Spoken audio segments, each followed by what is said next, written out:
औरंगाबाद के नारेगांव में एमआईएम के कारपोरेटर मतीन पटेल के घर को अली सुबह मुनहदिम कर दिया गया।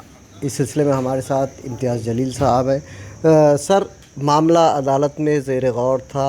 अदालत में सरकारी वकील की तरफ से ये वाज़े किया गया है कि 8 दिन की मोहलत दी जा रही है, फिर भी बुलडोज़र चला दिया गया। देखिए, हमारा यही सवाल है प्रशासन से कि अब उन्होंने साफ़ तरीके से ये बता दें कि अभी शहर के अंदर एक भी इलीगल या अनऑथराइज कंस्ट्रक्शन वाला घर नहीं बचा है। वरना क्या ऐसी नेशनल सिक्योरिटी थ्रेट बन गया था वो घर कि आप रात में 4 बजे है तो पुलिस प्रशासन पूरा अपनी फ़ौज फाटा लेकर है तो सुबह 6 बजे तक वो घर गिराने के लिए पहुंच गए है करके। जबकि अदालत के अंदर ये जब सुनवाई हो रही थी तो ओपन कोर्ट के अंदर सरकारी वकील ने भी माना था कि हम 7 दिन का देंगे, हम 15 दिन का नहीं देंगे करके उसमें। हाँ, तो अब क्या वो उस ऑनरेबल जज की जिम्मेदारी नहीं है कि प्रशासन के उन लोगों को बुलाए और उनको बोले कि कल तुम हमारे सामने खड़े रह के ये मान्य किए थे कि तुम 7 दिन के अंदर 7 दिन की मोहलत देंगे करके। लेकिन क्या है कि अब सब राजनीति से जुड़ा हुआ मुद्दा बन गया है, धर्म से जुड़ा हुआ मुद्दा बन गया है। इस वजह से ये सब गंदा खेल जो हमको देखने को मिल रहा है वो हम देख रहे हैं। जिस तरह से जैसा आपने कहा कि मामला राजनीति से जुड़ा हुआ मुद्दा बन गया है, तो हम देखते हैं कि यहाँ के राब्ता वज़ीर संजय सिरसाट, यानी ऐसा लगता है उनको आपसे कुछ ज़्यादा ही मोहब्बत है। इल्ज़ाम दर इल्ज़ाम, यानी हर प्रेस कॉन्फ्रेंस में उसमें इम्तियाज़ जलील को मौरूद इल्ज़ाम ठहराया जा रहा है, आपको टारगेट किया जा रहा है। देखिए साहब, इज़्ज़त कमानी पड़ती है, अपने कामों के ज़रिए इज़्ज़त कमानी पड़ती है। जो आदमी ने एक पालक मंत्री होते हुए सिर्फ भ्रष्टाचार किया है और उसके भ्रष्टाचार का पूरा पलीदा जो है मैं पिछले कुछ महीने पहले खोला था कि किस तरीके से उसने विट्स होटल अपने बेटे के नाम के ऊपर कर ली, करोड़ों रुपये की होटल। किस तरीके से उसने इंडस्ट्री MIDC के इंडस्ट्रियल लैंड जो है, जो रिज़र्व प्लॉट था ट्रक टर्मिनस के लिए, वो अपने रिज़र्वेशन हटाकर अपने बेटे के नाम के ऊपर कर लिया है करके। अपने समाज के SC समाज के गोर गरीब लोगों को जो वर्ग 2 की ज़मीन दी गई थी कि वहाँ पर है तो तुम फसल उगाकर अपना पेट भरो, कौड़ी मोल दाम के अंदर वो ज़मीन है तो ख़ुद अपने बेटे के नाम के ऊपर कर लिए है। डिस्ट्रिक्ट कोर्ट के सामने अभी कंस्ट्रक्शन चल रहा है बहुत बड़ा, उसके अंदर चने फुटाने के भाव के अंदर है तो वो ज़मीन ख़रीद ली गई है करके। तो इतने सारे जब मैंने पूरे सबूतों के साथ मुद्दे दिया तो ये बंदे को ऐसा लगा कि यार सारे लोग तो मेरे सामने झुककर खड़े रहते हैं, ये कौन है जो मेरे सामने है तो सीना तान कर खड़ा हुआ है। हाँ, तो अगर मैं भ्रष्टाचारियों के ख़िलाफ़ अगर खड़ा हुआ हूँ तो उसमें मेरा क्या गुनाह है। अब उन्हें ऐसा लगा कि ये प्रकरण आया है तो कहीं ना कहीं से इम्तियाज़ जलील को इसके अंदर घसीट ले करके उसमें। तो हर 3 घंटे को मीडिया वालों को बुला के इम्तियाज़ जलील इम्तियाज़ जलील इम्तियाज़ जलील का राग रपते बैठे हैं, जपते बैठे हैं।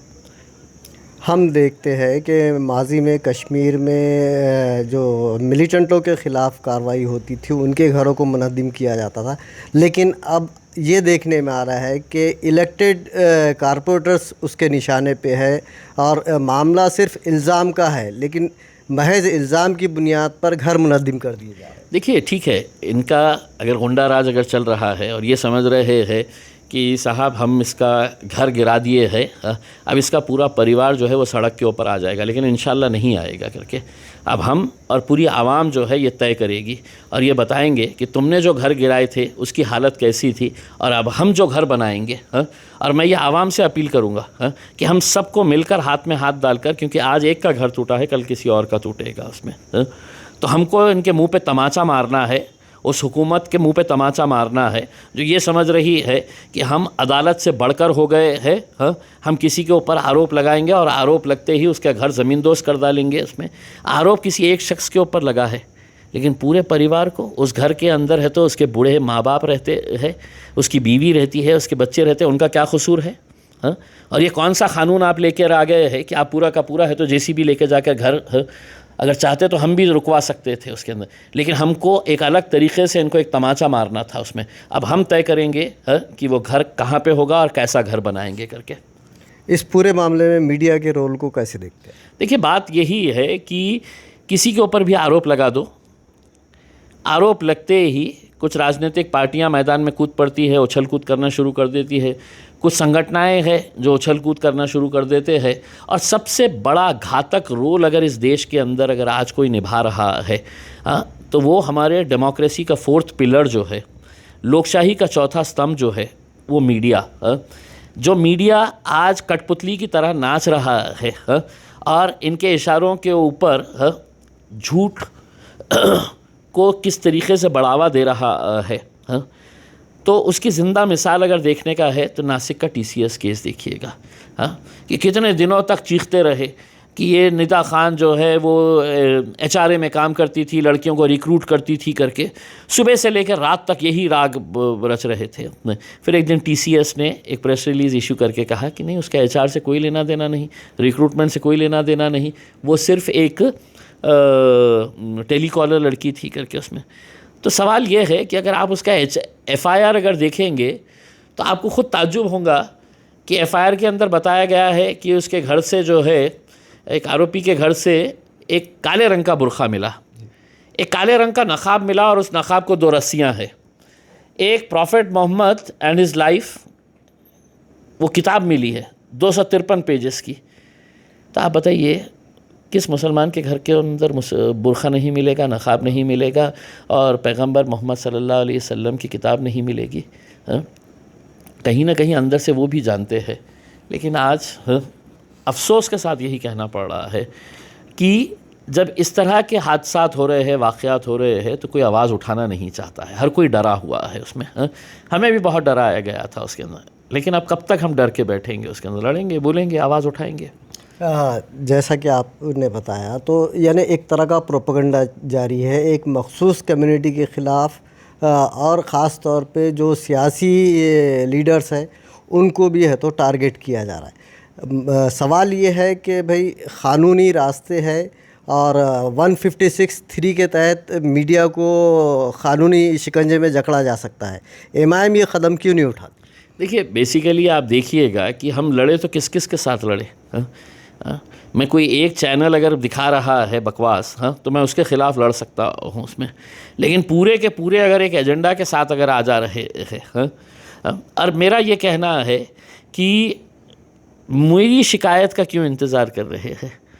अदालतों ने कई मर्तबा कई सारे केसेस सुओ मोटो अपने ऊपर है तो उन्होंने लिए है कि नहीं, ये देश के लिए घातक हो रहा है करके उसमें। तो हम तो अदालत से अनुरोध करेंगे कि आप भी सब कुछ देख रहे हैं, आप सुओ मोटो एक्शन ले लीजिएगा उसमें। आप सुओ मोटो है तो उनके ऊपर कार्रवाई कर लीजिएगा। पहले भी हाई कोर्टों ने, सुप्रीम कोर्टों ने कई मुद्दों को इस तरीके से अपने तौर के ऊपर इसको संजीदगी को देखते हुए कि ये मुद्दे की वजह से देश कैसा कमज़ोर हो रहा है, ये मुद्दे को भी उठा लीजिएगा। आज की कार्रवाई में ऐसा लगा कि सिर्फ मतीन पटेल का ही घर इलीगल था, बाकी शहर में तमाम जो है तो लीगल मकान। अब ये जवाब तो मेरे हिसाब से महानगर पालिका ने दे देना चाहिए कि भाई इतने हम उतावले थे कि एक घर है हमारे शहर के अंदर जो इलीगल है, हमको उसको गिराना है, तो रात भर जागे, 4 बजे तक पूरी पुलिस फ़ौज फाटा लेकर पहुंच गए, गिरा दिए। अब उन्होंने पूछना चाहिए कि साहब अब इस शहर के अंदर एक भी इलीगल कंस्ट्रक्शन नहीं है करके। हमारे पास ऐसे दस्तावेज़ है जो अलग अलग पार्टियों के, अलग अलग नेताओं के इलीगल कंस्ट्रक्शन महानगर पालिका ने लिख कर दिया है।